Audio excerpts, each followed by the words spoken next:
Palestine രാഷ്ട്രത്തെ ഔദ്യോഗികമായി അംഗീകരിക്കുമെന്ന് France പ്രഖ്യാപിച്ചിരുന്നു. ഇത് ഇസ്രയേലിനെ ചൊടിപ്പിക്കുകയും ചെയ്തു. ഇതിനുള്ള മറുപടിയും വന്നിരിക്കുകയാണ്. ഫ്രാൻസിന്റെ പ്രഖ്യാപനത്തെ തുടർന്ന് 27 ഫ്രഞ്ച് ജനപ്രതിനിധികളുടെ വിസ റദ്ദാക്കിയിരിക്കുകയാണ് ഇസ്രയേൽ ഭരണകൂടം. ജെറുസലേമും പലസ്തീൻ അതോറിറ്റിയും സന്ദർശിക്കാൻ ഫ്രഞ്ച് പ്രതിനിധി സംഘം പുറപ്പെടാൻ 2 ദിവസം മാത്രം ബാക്കി നിൽക്കവെയാണ് ഇസ്രയേലിന്റെ ഈ പ്രതികാര നടപടി. ഇസ്രയേൽ രാഷ്ട്രത്തിനെതിരെ പ്രവർത്തിക്കുന്ന ആളുകളെ തടയാൻ ഭരണകൂടത്തെ അനുവദിക്കുന്ന നിയമം അനുസരിച്ചാണ് ഫ്രഞ്ച് ജനപ്രതിനിധികളുടെ വിസ റദ്ദാക്കിയതെന്ന് ഇസ്രയേൽ ആഭ്യന്തര മന്ത്രാലയം അറിയിച്ചു.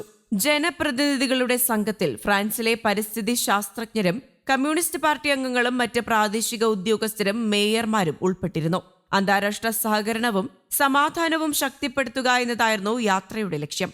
വിസ നിരോധിച്ചത് ഇരു രാജ്യങ്ങളും തമ്മിലുള്ള നയതന്ത്ര ബന്ധത്തിലെ വലിയ വിള്ളലാണെന്ന് വിശേഷിപ്പിച്ച സംഘം ഫ്രഞ്ച് പ്രസിഡന്റ് ഇമ്മാനുവൽ മാക്രോണിനോട് ഈ വിഷയത്തിൽ പ്രതികരിക്കാനും ആവശ്യപ്പെട്ടിട്ടുണ്ട്. പലസ്തീൻ രാഷ്ട്രത്തെ അംഗീകരിക്കാൻ ഫ്രാൻസ് തയ്യാറാണെന്ന് മക്രോൺ ദിവസങ്ങൾക്ക് മുൻപാണ് പ്രഖ്യാപിച്ചത്. ജൂണിൽ ഇത് സംബന്ധിച്ച പ്രഖ്യാപനമുണ്ടാകുമെന്നും മക്രോൺ അറിയിച്ചിരുന്നു. ആരെയും പ്രീതിപ്പെടുത്താൻ വേണ്ടിയല്ല താനിത് ചെയ്യുന്നതെന്നും പലസ്തീനെ പിന്തുണയ്ക്കുന്ന എല്ലാവർക്കും ഇസ്രായേലിനെ കൂടി അംഗീകരിക്കാൻ അനുവദിക്കുന്ന ഒരു പ്രക്രിയയിൽ പങ്കെടുക്കാനാണ് താൻ ആഗ്രഹിക്കുന്നത് എന്നും മക്രോൺ വ്യക്തമാക്കിയിരുന്നു. ജൂണിൽ സൗദി അറേബ്യയുമായി സഹകരിച്ച് നടത്തുന്ന ഐക്യരാഷ്ട്രസഭയുടെ ദ്വിരാഷ്ട്ര പരിഹാര സമ്മേളനത്തിൽ ഔദ്യോഗിക പ്രഖ്യാപനം നടത്താനാണ് മക്രോൺ പദ്ധതിയിട്ടിരുന്നത്. എന്നാൽ ഫ്രാൻസിന്റെ തീരുമാനത്തെ ഇസ്രായേൽ പ്രധാനമന്ത്രി ബെഞ്ചമിൻ നെതന്യാഹു രൂക്ഷമായി വിമർശിച്ചിരുന്നു. ഇസ്രായേലിനടുത്തായി അത്തരമൊരു രാഷ്ട്രം സ്ഥാപിക്കുന്നത് ഭീകരതയ്ക്ക് പണം നൽകുന്നത് പോലെയാണെന്നാണ് നെതന്യാഹു പറഞ്ഞത്. അതേസമയം ഗാസയിൽ കയ്യേറിയ പ്രദേശങ്ങളിൽ സൈന്യം അനന്തമായി തുടരുമെന്നാണ് ഇസ്രായേൽ വ്യക്തമാക്കിയിരിക്കുന്നത്. സുരക്ഷ ഉറപ്പാക്കാനായി ഗാസയിലും ലെബനനിലും സിറിയയിലും ബഫർ സോണുകളിൽ സൈന്യം നിലയുറപ്പിക്കുമെന്ന് പ്രതിരോധ മന്ത്രി ഇസ്രായേൽ കാറ്റ്സ് പ്രസ്താവനയിൽ അറിയിച്ചു. എല്ലാ ലക്ഷ്യങ്ങളും കൈവരിക്കുന്നതുവരെ സൈനിക നടപടി ശക്തമായി തുടരുമെന്ന് വടക്കൻ ഗാസ സന്ദർശിച്ച ഇസ്രായേൽ പ്രധാനമന്ത്രി ബെഞ്ചമിൻ നെതന്യാഹു പ്രഖ്യാപിച്ചു. 1.5 വർഷത്തെ ഇസ്രായേലി ആക്രമണത്തിൽ കൊല്ലപ്പെട്ടവരുടെ എണ്ണം 51,000 കവിഞ്ഞതായി ഗാസ ആരോഗ്യ മന്ത്രാലയം റിപ്പോർട്ട് ചെയ്ത ദിവസമായിരുന്നു സന്ദർശനം.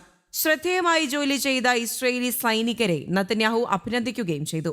അതേസമയം ഇസ്രായേൽ സൈന്യം ഗാസയിൽ പിന്മാറാതെ വെടിനിർത്തൽ കരാർ അംഗീകരിക്കാനാകില്ലെന്നാണ് ഹമാസ് പ്രതികരിക്കുന്നത്. ഹമാസ് ആയുധം ഉപേക്ഷിച്ച് ഗാസയിൽ നിന്ന് പുറത്തു പോകണമെന്നാണ് വെടിനിർത്തലിന് ഇസ്രായേലിന്റെ ഉപാധി.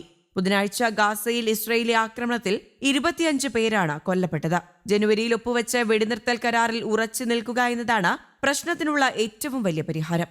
ശേഷിക്കുന്ന തടവുകാരെ മോചിപ്പിക്കുന്നതിനും യുദ്ധം അവസാനിപ്പിക്കുന്നതിനും വേണ്ടി ഇത് ചെയ്യണമെന്നും അബ്ലത്തി പറയുന്നുണ്ട്.